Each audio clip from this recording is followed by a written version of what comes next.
Welcome to the Carbonsations podcast, where we speak to some of the leading figures in the emerging carbon industry.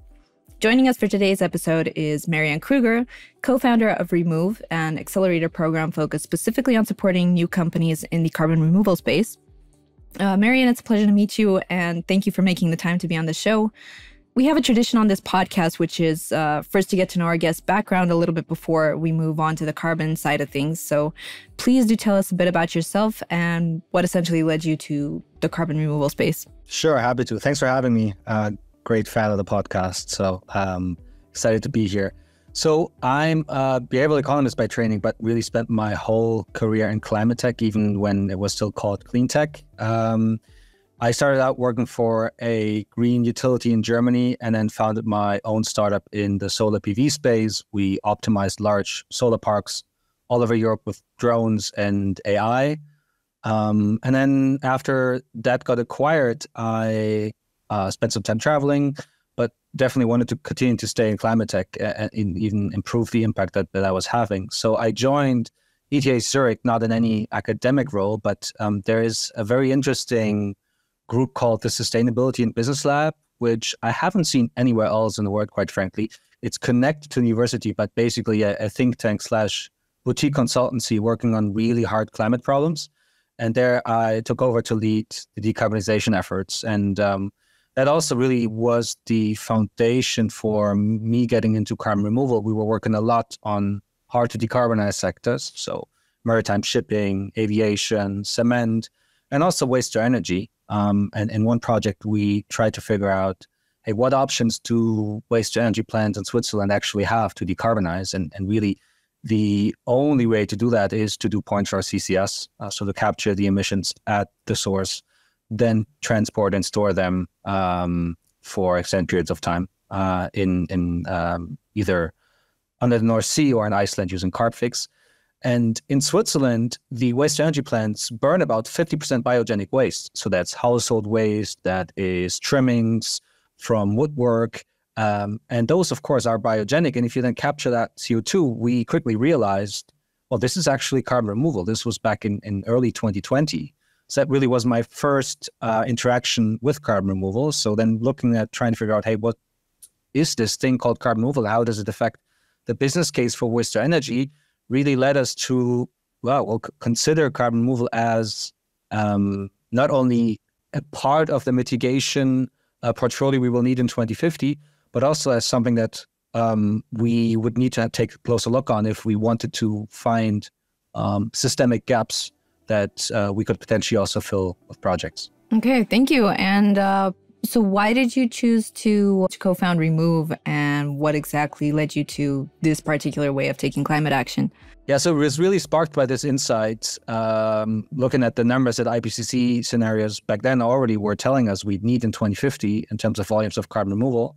And then looking around and just not seeing any suppliers and no ecosystem whatsoever. There basically was Climeworks and a few others in the US and some budding ecosystem in Europe.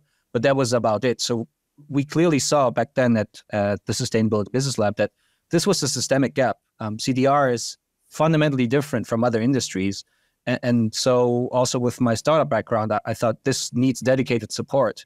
What intrigued me really was that, interestingly, the carbon removal market as it stood then and stands now, I think, is actually more of a B2C market than the B2B market, which of course is counterintuitive because transactions are happening between business to business. But typically in B2B transactions, the product I am selling is an input for a buyer's output. So if I'm a steel maker, I sell a car to a car manufacturer who then turns this into the steel into a car. So in CDR, if I turn a ton of carbon removal, very rarely feeds into a buyer's output. So it is actually more consumed than used. So that makes it quite bespoke and unique. And we realized that quite early and said, hey, traditional B2B logic doesn't apply here, and it probably needs a dedicated accelerator or support system for this to really take off. And then that was late 2020, early 2021, we started the accelerator while still at ETH, together with the TU Delft, another technical university in the Netherlands, where my co-founder was connected to. And then moving ahead in early 2023, we took it sort of out of this consortium logic and into its own nonprofit entity, which now is Remove.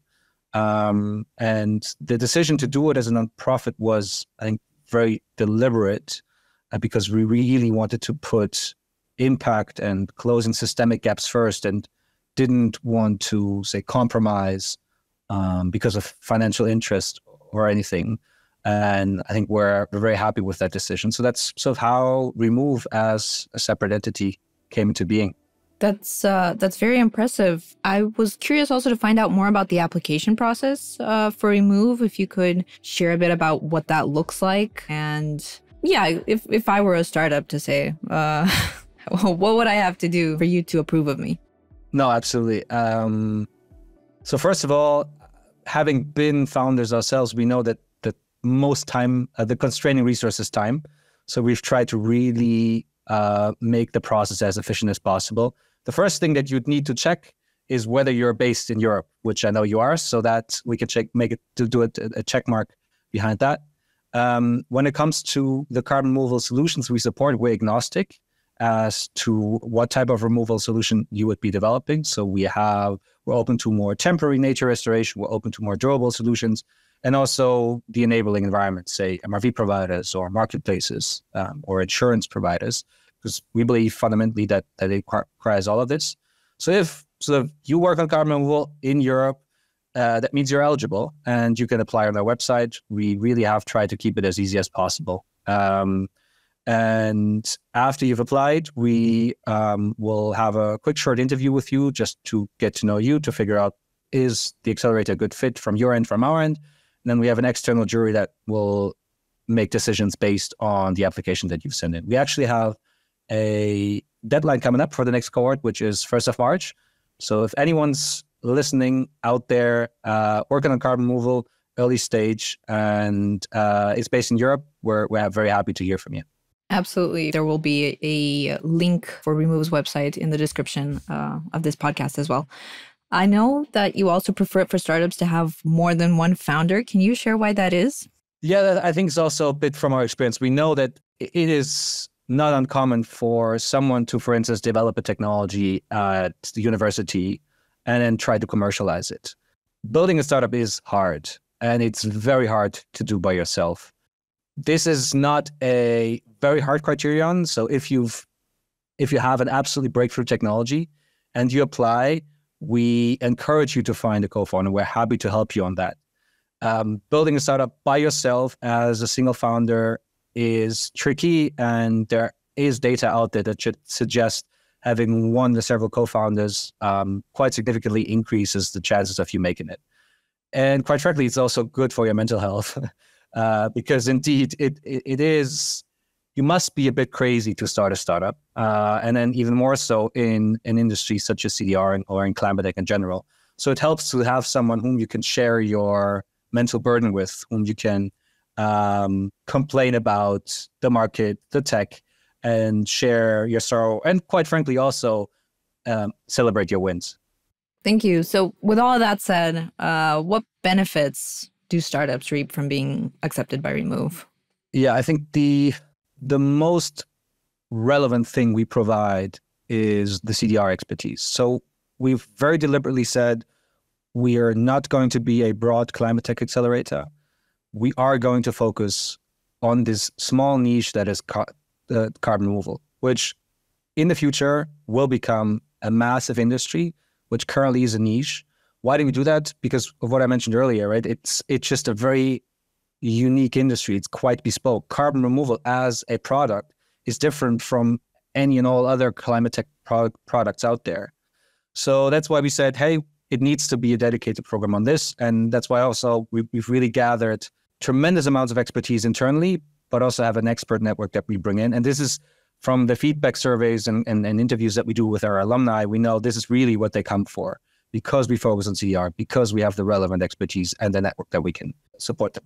At the same time, of course, building a startup isn't only about sort of the industry that you're in, but there are also more general, more generic entrepreneurship challenges that you face. And since we've done this before, both ourselves as founders and having run accelerator programs in the past, we have quite a good idea of how to support startups and founders on this, be that fundraising, be that sales, be that HR, marketing, all these functions which you would also find in any other startup, but nevertheless are still relevant for any carbon removal startup. So we also, of course, support on this. We have by now a community of more than 400 European, I want to call them CDR enthusiasts in our Slack channel, which is also open to anyone working in carbon removal in Europe. I think this community is also very helpful. I've talked about how hard it is to found a startup, in particular in CDR. It helps to have peers who have either done it before, who are in the same boat, whom you can then exchange with, potentially collaborate with, and also, just share your enthusiasm with. And lastly, we're very aware that in the earliest days, especially for technologies or markets which are new and unvalidated, such as carbon removal, funding is hard to get by. So we also provide non-dilutive funding. So that is funding that doesn't dilute the founder, because we don't take any equity of up to 50,000 euros for every startup. And that might not be a lot in the grand scheme of things, but in the earliest days can really make the difference of being able to, for instance, hire a lab technician or buy your first feedstock for your pilot plant, or invest in the critical test that you need to run, or soil samples that you need to have analyzed. So this, I think, gives you a kind of a good overview of what the accelerator is about. Just wanted to clarify, you mentioned CDR expertise. Does this mean knowledge is fine as far as like science and technology goes, or also things beyond that? I think it's both the science and tech, although neither I nor my co-founder are, for instance, biogeochemists. So if it gets down to the really nitty-gritty, that's where it is great to be closely connected to ETH, which still is a core partner of ours, to then tap into really the academic expertise that startups might need. Same thing about life cycle assessment. So in our program, we have, for instance, an expert session on life cycle assessment, where we bring in someone from Paul Scherrer Institute, which is the world-leading institute on life cycle assessment, who then works one-on-one with the startups on their individual LCAs. So I think we as a team have a very good broad perspective on carbon removal, because we see a lot. We really have a front row seat to carbon removal innovation, and we can make connections, we can see patterns, and we can then, based on this, advise or share our takes on certain challenges. But once we feel like, hey, this is a challenge that becomes so technical and so unique that it would require really expert expertise, that's when we can tap into our network. Okay, thank you. So now that we have the startup's perspective, I'm also interested in knowing what the process looks like from your perspective. Like, do you personally interact with the companies? And if so, what do you enjoy most about it? And what do you not enjoy, if you're comfortable sharing that? I mean, I absolutely love it. Like, I think I already mentioned how crazy you have to be to found a startup, let alone a startup in carbon removal. And there's this little more exciting to see founders who still embark on this journey, because you would only do this if you really believed 100% that this is, well, your calling, or that you really feel like this needs to happen. And that level of dedication is just very easy to work with, right? It is a pleasure to just see, and also I take a lot of energy from it, to just work with these teams up close. My co-founder and I meet every team every other week. So we're really close to their challenges and successes. And of course, the successes are nicer to celebrate with than the downs, but the downs are also part of it. And we hope to, and we help in getting through them as well. The unfortunate side, of course, is the reality that not all startups make it. Actually, if we look at the data, depending on which source you look at, 8 to 9 startups won't make it in the long run. So that is just part of the reality of working in startups. Up until now, we've been very fortunate. We have worked with more than 100 startups up until now, and we last checked, from what we know, 95% of them are still active out there, really making a difference. So that is, I was also surprised to see that, that is certainly an absolutely amazing number, which we're very happy about. That being said, it's clear that at some point, that number might drop as the space matures, but we'll do our best to keep it as high as possible. Wow. Are there any particular case studies that you're most proud of? It's a question I get a lot. And it's as if you asked a parent which of his child he or she likes the most, right? So I would say, of course, I like them all the same. What I'm excited about is, maybe the more than 100 startups and what they've achieved so far in aggregate. So we recently ran the numbers. They've raised more than 130 million euros in funding. They've created, and this number I found really, really striking and interesting. They've created more than 1,300 jobs already in the world. And 30 to 40% of them are actually female founders, or had female founders in their core team, which is also, I think, 2 to 3 times the average in general startups, which also is just great. So those are things that I'm particularly proud of. But there, of course, are maybe a few, I would say, maybe case studies is the right word that I think stand out. So there is one startup from Switzerland called Neustark. They mineralize biogenic CO2 and recycled concrete, and really have come to a point where they're now in the phase of scaling and deploying massively around Europe. They already have 14 plants in operation. Just yesterday, they announced a massive deal with Microsoft. So that really is, I think, one of the case studies I look at and I'm quite happy about. They were in our program very, very early. 3 of our startups also got selected by the Canadian DAC deployer Deep Sky to deliver their units for deployment. So that's Carbon Atlantis, Airhive, and Free Carbon. So that's quite exciting. You actually have a DAC deployer paying for these startups to build their units to be deployed in the real world.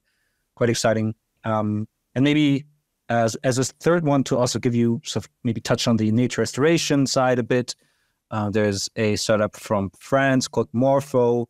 They do reforestation and nature restoration at scale using drones, mostly in the global south. They're very active in Brazil, for instance, and just lately they were big in the news together with the mayor of Rio, because they're restoring parts of Rio that are basically without drones otherwise impossible to restore.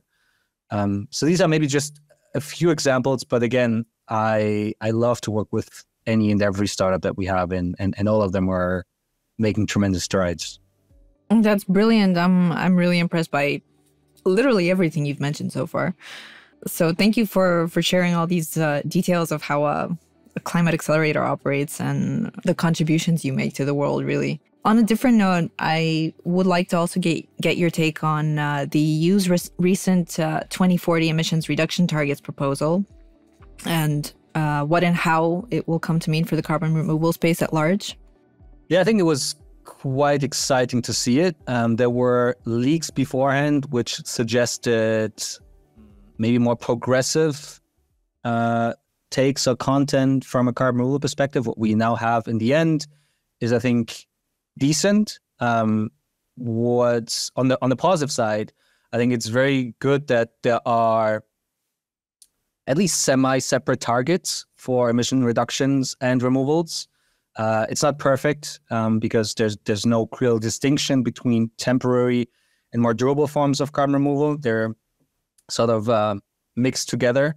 But it still suggests that in 2040, we will have remaining emissions of 850 million tons, and removal should account for 400 million tons. So you could argue, well, that is sort of a separate target, which is great. At the same time, there are a few things that we'll have to see once this has actually turned into a legislative proposal, because this really was only the start, right? It gives us an idea of where we're headed, but I think now the political process is really what follows. And apart from that, I think open is still how prescriptive or open the EU will be in terms of carbon removal methods. I'm together with a lot of other players in the space, we clearly call for tech neutrality on this. It's way too early to call winners. We need a lot of shots on goal. We need a broad portfolio to really reach the mega and gigatons we will need. in 2040, 2050. So restricting the definition of carbon removal to just a certain type of carbon removal right now wouldn't serve that purpose very well. What's also unclear is how the carbon removal certification framework really feeds into this. So in all, I think this is a great start. It suggests that carbon removal is clearly on the agenda for the EU Commission. It's a certainly more ambitious target than we'd seen maybe last year or the year before in terms of what was proposed or talked about. There's still a few issues with it, which hopefully during the legislative process will be taken up and will be worked on. In total, I think it's net good, especially for startups, because this provides a first or another market signal that carbon removal will be required going forward. Of course, there's a bit of insecurity around how much and when, but in general, I think it's a good sign because right now, quite frankly, no one really needs carbon removal, and that is a big issue for startups. I think anything else, who I really enjoy reading about all things EU policies, Eva Tammer, so she's written a really good piece about this. So if anyone wanted to do a bit of a deep dive also on the implications of what does this mean for domestic or international credits, I think Eva is the right one to have a look at here. Perhaps in that same line of thought, as far as scaling CDR goes, what role do you believe the VCM has to play in it? Or other scaling mechanisms that you feel most hopeful about? Yeah, I guess the VCM certainly is not the perfect instrument, right, given its legacy. But we're kind of stuck with it for now, so we have to make do with it. I think it's quite clear that we won't get to the scales we need in 2050 without a move to compliance markets or government procurement. I think just relying on voluntary procurements is not going to cut it, unfortunately. So it certainly has a clear role in scaling up carbon removal right now, certainly, also going forward. But I'm expecting a shift towards other forms of procurement or support for the market going forward, because that just needs to happen, right? Because right now we're in this really tricky situation, especially for CDR suppliers and startups. Everyone kind of agrees the market will exist at some point, because quite frankly, if it doesn't, we have a big problem just from climate physics. But right now, the market just doesn't exist. We did a startup survey of all the startups that we'd worked with last year together with ETH, and the number one thing was exactly this, or the number one challenge was this. The market isn't there right now. It will exist in the future. How do startups survive until it exists, right? It really becomes a matter of survival. And in our daily work with startups, that actually is, a lot of the cases, this is the biggest challenge to work on. What are ways that startups can extend their runway, can generate revenue from other sources than the VCM? Because it is just very hard to find buyers. There's not a lot of them. And if you are in the sales process, it takes a lot of time because it just isn't priority for buyers at this point. Do you think that has to do with the price point of carbon removals at this point? Quite frankly, I don't think so. If we look at, so CDR did a market survey late last year, which they published a few weeks ago, which also looked at the motives why corporates or companies are actually buying carbon removal. And the number one thing was to support carbon removal sort of catalytically. And then the other ones were more strategic, right? Getting a foot in the door with suppliers, establishing relationships, learning about carbon removal through procurement. None of them are really about, I have a need for carbon removal, which I need to fulfill at the least price. Of course, a direct air capture credit at 1,500 euros is prohibitively expensive. But given the volumes we're at right now and the reasons why companies are buying carbon removal, I don't think price is necessarily the reason why they're not engaging, because they're not using that credit for anything. It doesn't affect their P&L necessarily too much. They're really buying it to consume it, to use it for other purposes. So, of course, now maybe another thing to look at is the BCG did a study last year looking at willingness to pay. There seems to be a threshold for willingness to pay at about $200 per ton. So some buyers might be on the sideline waiting until prices hit that range. But again, I think that will only happen if they actually have a need for carbon. If they don't, be that through quasi-regulatory things such as SBTI, or because regulatory measures come actually in place requiring companies to buy, I don't think significant demand will materialize. That's a sad statement. Yeah, it's the unfortunate reality that we're in, which at the same time I think should create some urgency on the policy side to come up with alternative ways of supporting startups or CDR suppliers, right? So we see in the US, first government procurement program being launched. We have seen similar things in Sweden and Switzerland. We need to see more of it because we just cannot wait for too long for the VCM to follow suit, because right now really are the formative years of carbon removal. There's research by Greg Nemeth on scaling CDR, and it's very clear that if we wait too long now, the growth rates and curves that we would need to realize are just way too steep, way steeper than what we see in solar and other high scaling technologies. So really right now is the time. And I think our job at Remove, beyond supporting startups, is also making sure that message gets across to policymakers. Regularly put startups in front of policymakers. We take policymakers with us to site visits because we fundamentally believe they have to see it to believe it, right? They have to stand in front of a direct air capture pilot that is 3 meters high and 3 meters wide to see, okay, this is happening right now. This is not just in a lab or in 2050. Right now is the time to support carbon removal so that we can all rely on it for the residual emissions in 2050. So with all of that said, what would your predictions be for the CDR space in 2024 specifically and beyond that? Like, how do you see the space developing? Is it reasonable to believe that we will at all get to that, gigaton scale in time to actually make a difference? I think we will. I think I'm also biased on this, of course, because I get to work with all the suppliers that just have so much enthusiasm day in and day out. And that's what makes me an optimist. I think in 24, we'll see a bit of an expansion of the buyer base beyond the first movers. So we'll see a few maybe industrial players. We'll see more airlines dipping their toes into carbon removal, which is good.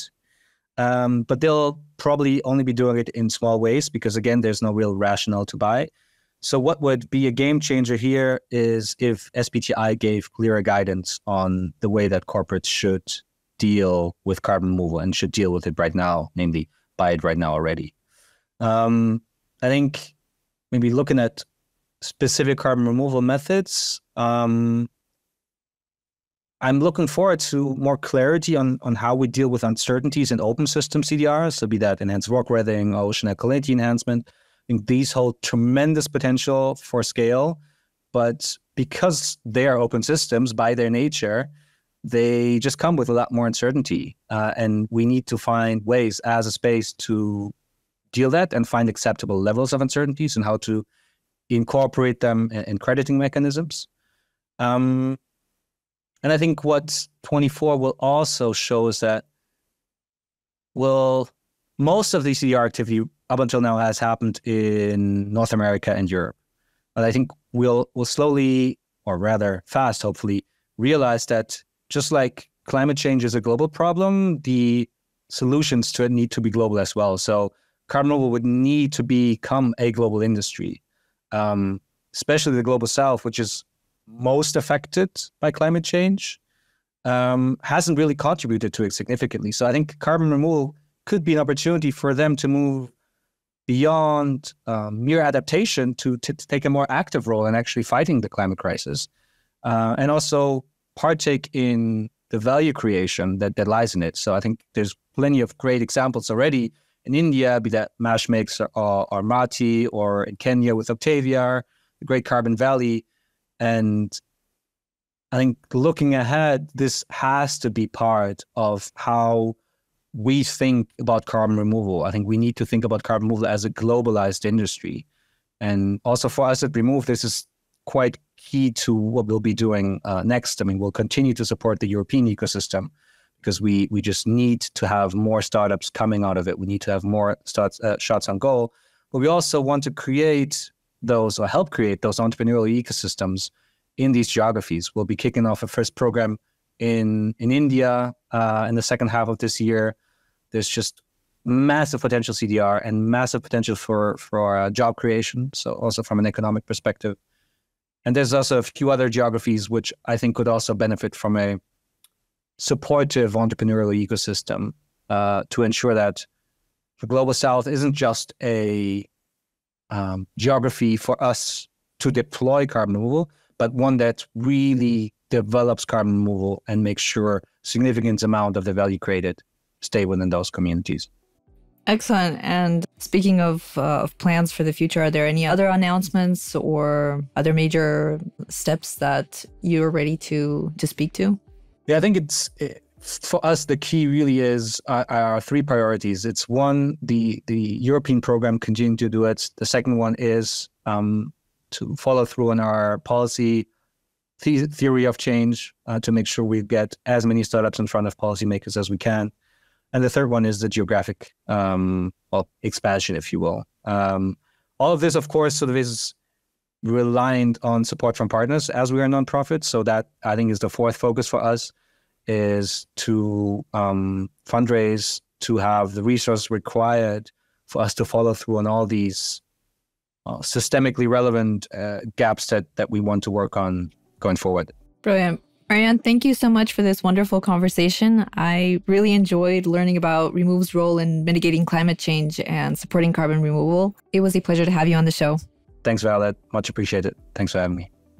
If you enjoyed this episode of the Carbonsations podcast and would like to hear more conversations like this, please be sure to subscribe. We really appreciate the support.